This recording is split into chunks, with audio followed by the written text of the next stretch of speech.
Hi guys, and welcome back to my channel. Today I'm going to show you how to make these Pokeball cookies. I'm going to start with my basic sugar cookie recipe. So I have some flour, salt, and baking powder. I'm going to give that a quick mix and set that aside.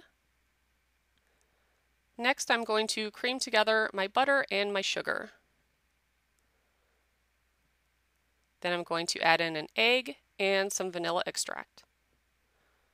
I'm going to mix that really well.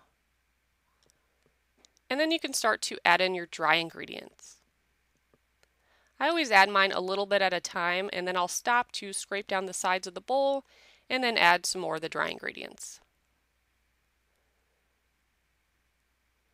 Once you have all of that mixed in, the dough will be pretty thick.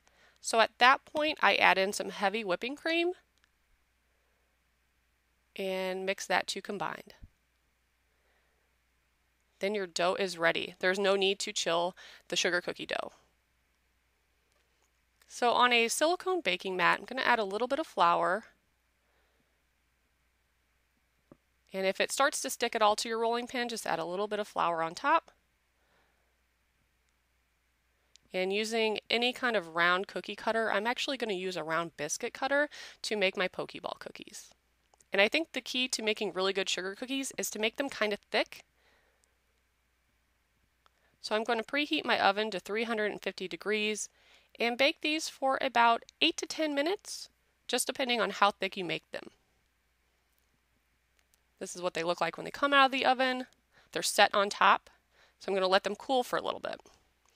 So here is the royal icing recipe. I'm adding some powdered sugar and some meringue powder, and then some water.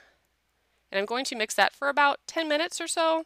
I did end up adding a little bit more water to make it the consistency that I wanted it. And I will have all the directions and ingredients listed below in the description box. So I pulled out a small amount of icing and I'm going to dye that black. I'm going to start with the center of the Pokeball first. So once I have the color that I want, I put it in a piping bag and I put a small round tip on, and then I'm going to make 2 lines going across the middle of the Pokeball. And I also put a little bit in the center. Doesn't have to be perfect because when you put the white M&M on top, it kind of evenly pushes it out around the M&M. So I'm going to let those dry. Then using another round tip, I put a little bit of a bigger one on. I'm going to fill in the bottom part of the Pokeball with the white icing. You can use a toothpick and a swirling motion to kind of fill in any gaps. This works really well.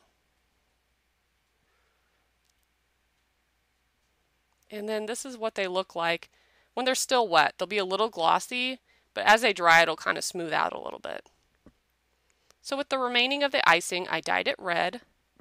And using that same round tip, I'm just outlining the bottom and then filling it in a swirling motion. So I ended up making 2 batches of the sugar cookie recipe. Each batch makes about 12 cookies, again, just depending on how thick you make them. So I ended up bagging some up and using them as party favors, and I also set some out on the table for my son's Pokemon-themed birthday party. I made some cupcakes with the little figurines on it. Here's the cookies when they're completely dry. Then I also made a Pokeball cake and a Pikachu cake. So once I get all those filmed, I will put all those videos in the description box below in case you want to see how I made those. So thank you so much for watching, and please subscribe to my channel for more videos. Bye guys!